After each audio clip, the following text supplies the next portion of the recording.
do you say yes to? And what are you saying no to? Every time you say yes to one thing, you're saying no to something else. Tune in to discover the power of no so that you are saying yes to you.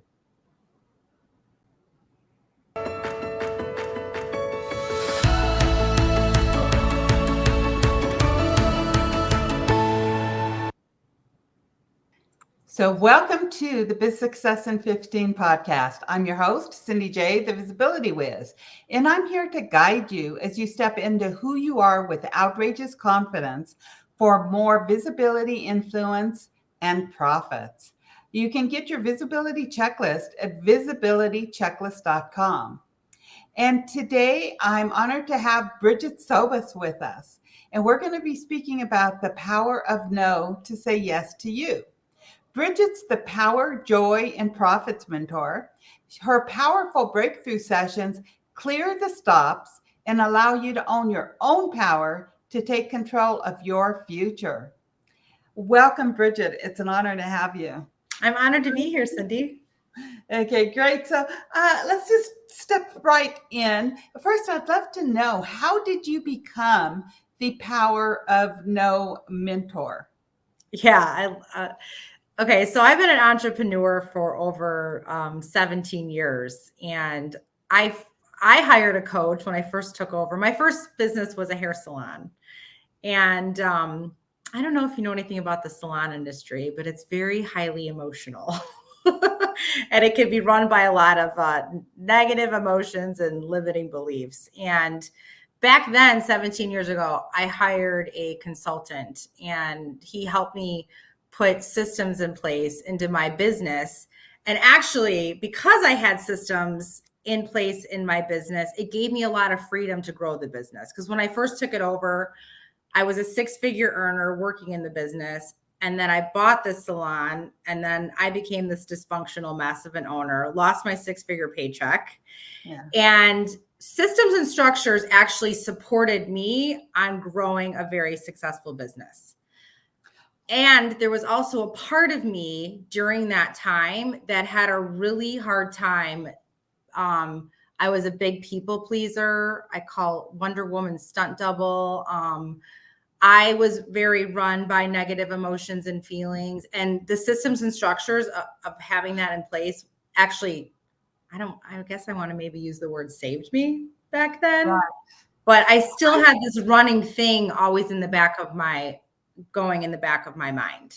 Right. I do think that structures and systems is the key to any successful business. So, I can totally see how it saved your business and helped you grow and expand, both for your business and also personally. I mean, you need to, my first mentor always told me you can only grow your business as fast as you grow yourself. Yes. And systems and structures don't have to be hard. They just have to make sense for you. Yeah, exactly. So that really supported me, and I grew an award-winning business. I became a coach and consultant myself. And then throughout the years, like I had some pretty devastating things happen to me. Like I went through divorce. Mm-hmm. Then because of divorce, I was in $1.3 million of debt.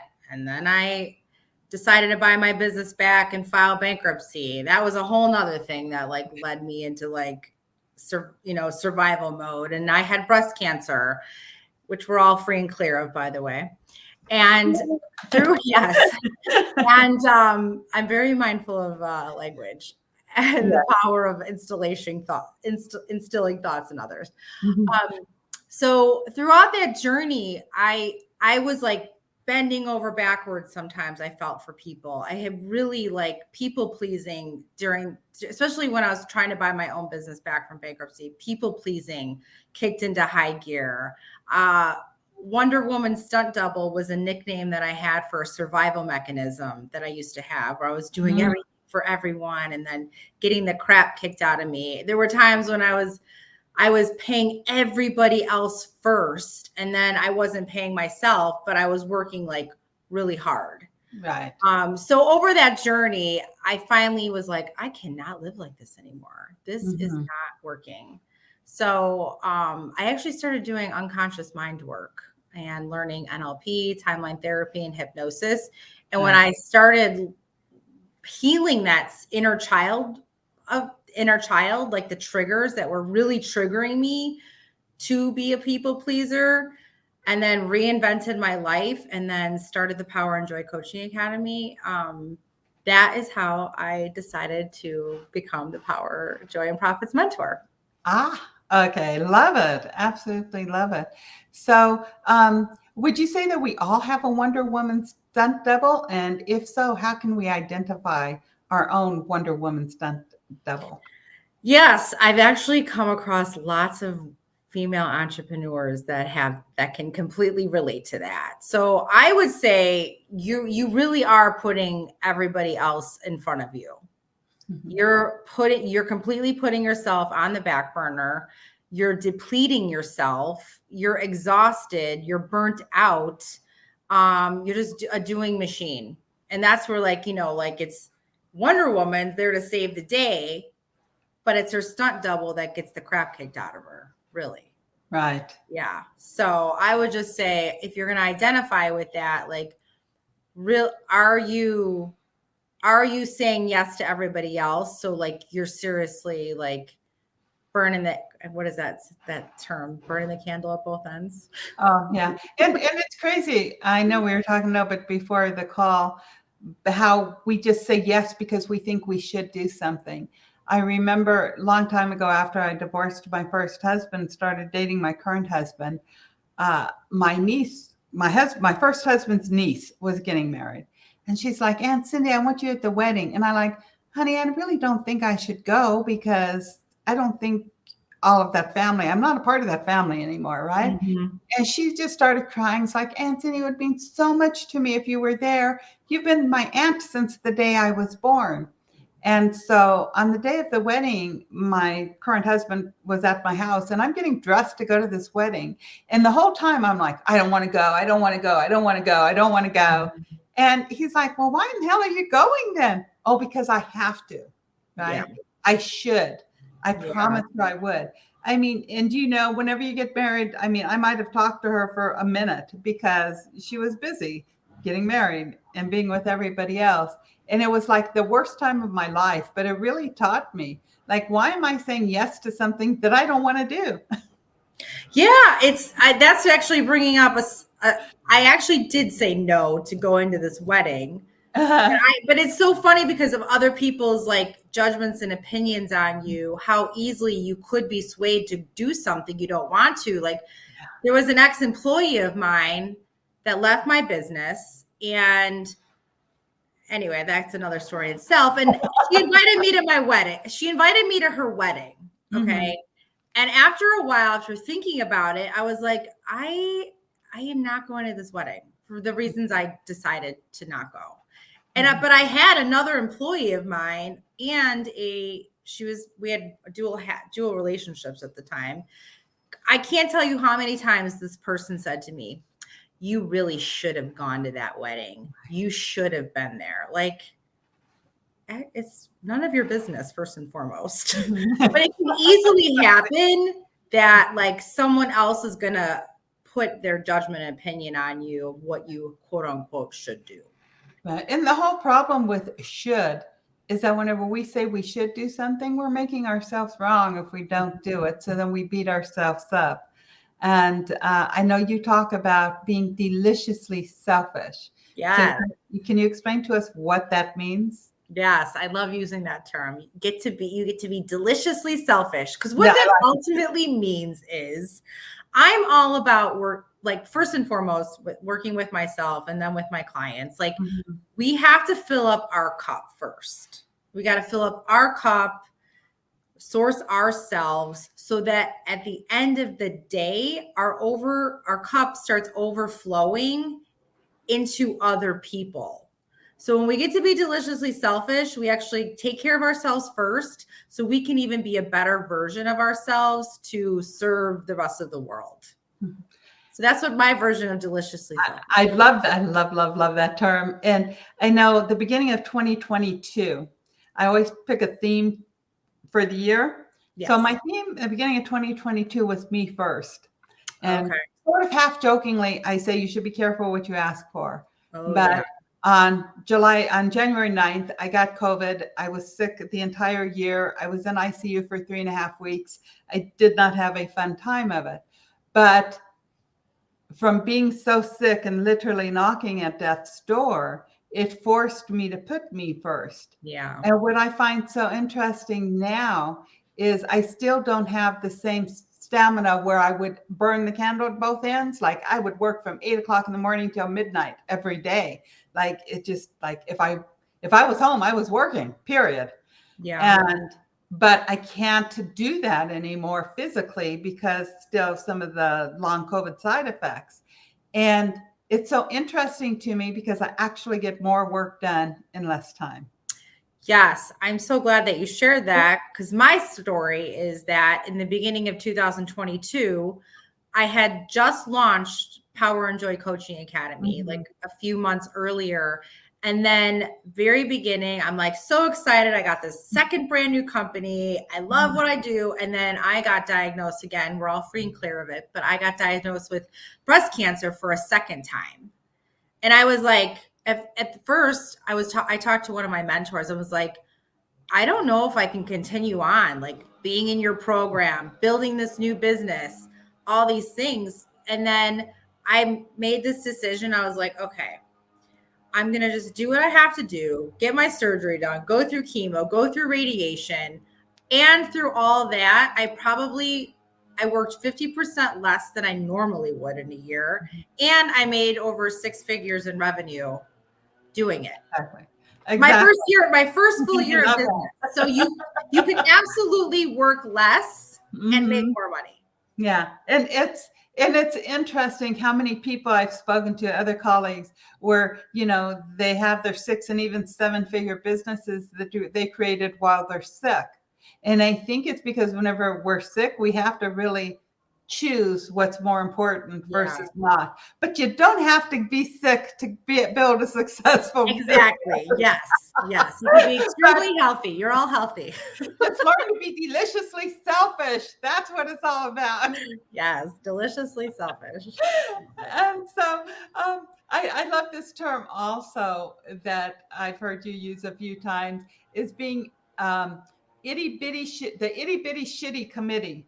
So who is the itty bitty shitty committee? Yes. So the itty bitty shitty committee is that negative self-talk that may go through your head. Like, I'm not good enough. I'm not smart enough. I don't know enough. That's what I call the itty bitty shitty committee. And that voice is not the truth. Just unfortunately, through like us growing up as children, a lot of times from the ages of like 0 to 7, we unconsciously create these belief systems, and then this itty bitty shitty committee gets developed, and it, in some really weird way, it serves to protect us, but it actually is like, it can keep us stuck and not moving forward in our lives. So I'm all about telling that itty bitty shitty committee to get out of my car. Right. Not go in the back seat, just get out of my car. I call them our gremlins. And I always say, put the gremlins in the corner. Gotcha. Put them in the corner and have them be quiet, because they're never, ever going to 100% go away. But it's so interesting, all these beliefs we have that we formed in childhood, they actually served us when we were 6 or 7 years old. But as an adult, they don't serve us and they harm us. Yeah. So it's really just getting present and clear to like, okay, this thought no longer serves me. It's time to reframe it and tell yourself positive things. Tell yourself you're amazing, you're great, you're beautiful, all those types of things. And regardless what has ever happened in your past, you can't change your past, which is where the itty bitty shitty committee was formed. However, you can rewrite your past from a different perspective, leaving out all the emotions. And that's the easiest way to shut the itty bitty shitty committee up, or to kick them out of your car. Out of the car. I always ask all of my guests to share a 15-minute action step for our listeners so that they can deepen the learning that they're getting throughout the podcast. Yeah. So I would say a really great exercise to do is get out a sheet of paper and really get present to what are all the things that you've been tolerating in your life that are negative? What are all the things that you're saying yes to that actually aren't serving you? Like, just even write that list down. Spend 15 minutes really taking that time and writing it down. You'd be surprised at like the list of like 20 to 30 things that could be happening. It could be even as simple as like, oh, well, I've been tolerating that I'm not flossing my teeth. I don't know. Right. I'm just making that up. But like, you know what I mean? It could be very little and it could be very, very big. Like you could be tolerating how someone is treating you. Right. Well, at the end of the day, we can only control ourselves and we have to retrain people how to treat us, So that could, and it could be a messy little thing and then one big thing. Right. And what I love about this exercise that I do encourage all of you to do is simply by writing it down, you can never, ever, ever change anything unless you're aware of it. Yes. And writing it down is going to bring it to your awareness. Yes. It puts you in the power to change it. Yes. I love that you said that because we're like 95% of our behaviors is run at the unconscious level. And the practice is to bring those things more consciously aware so that we have a choice to change our thoughts, patterns, and behaviors. Exactly. And so why is letting go of those negative emotions so important? And do you have any tips on what we can do to let go of them? Yes. Oh my God. Well, I feel like if you're really harboring negative emotions, they actually go into your cellular system. So that just having a healthy mind, body, and soul, that is for me one of the main reasons to release negative emotions. And here's the thing, when you release them, I find that you actually get to experience like anger in actually a healthier way. So now for me, like if you would have met me like 4 years ago and I talked to you about my bankruptcy, you would have saw me get angry all over again. It'd be like fuel to the fire. Now I can talk about my bankruptcy. It was just a circumstance. It's just something that had happened. And now when I get angry, I probably get angry on average. I'll get angry for 5 or 10 minutes. And then I feel my emotions because emotions are healthy, to a certain extent. But then I get to be like, okay, so what happened? What do I need to pivot? What do I need to change? What are the positive things I learned? So I'm moving through it. Where before it used to be like fuel to the fire. Right. So an exercise that I like to share with people that's really simple and quick to start with is that you can do like even a clearing exercise. So when you do a clearing exercise, you can write down, and this is something you just want to probably tear up and throw away when you're done. Clearing exercise is just write down all the things that shouldn't be happening, all the negative emotions that you're experiencing, all the breakdown that's happening. Once you feel like you empty out, then you can move on to the next step, which is what's all the things you want? What do you want? Like I'm always working on with myself and my clients. You got to focus on what you want. Focus on what you want. Because if you focus on what you don't want, your unconscious mind doesn't process the negative directly. Like, so if I say, do not think about a blue tree, do not think about a purple pig, do not think about your nose. So you got to focus on what you want. So write down what you want. Then the last step is what are you grateful for? What do you love? And you get present to that. So that is my lasered way to share about doing a clearing exercise. I absolutely love that. Thank you for sharing that. A little bonus for all the listeners. And, to me, gratitude is so huge. Once we start learning to be grateful for everything, and truly mean it, it's like magic happens in your life. That's right. And I know that you have a great gift for our listeners. Can you share what it is and Yeah, so it's the 3 biggest blocks to your coaching and consulting's exponential growth. So I really go over there and I talk about like reasons, like what mindset reasons on what could be getting in the way of moving you forward, like that people pleasing, the negative thought behaviors, behaviors in general. So it really walks through that, and then there's ideas in there to what to take on to like move through that. The reason I created it was because I've been a consultant for years. You know, as much as I put systems in place, I had done consulting for other small businesses, and I would find that I'd be like, here you go, here's the system and everything you need. And their negative emotions and feelings would get in their way of them implementing the systems quicker, sooner, faster. Because if they felt like if they were going to put a job description in, they were worried about what their employees are going to think. If they were, you know, like if they had to talk about a budget with their team, well, clear out the negative emotions and the obliques so you could powerfully talk about what a budget is for your team. So they're not, you know, not that fear of judgment isn't getting in the way. So those are the reasons why I created this guide. I love that. And everything starts with mindset. Yes. And, you know, it's so interesting. The more I grow, the more I learn, the more I can spot it so quickly. But whenever you're in the depths of it, you don't realize it's mindset. You think it's strategy or doing something different. And sometimes it is, but 95% of the time it's mindset. Yes, I would agree. So I love that. So to our audience, you want to go to bizsuccessin15.com/blocks.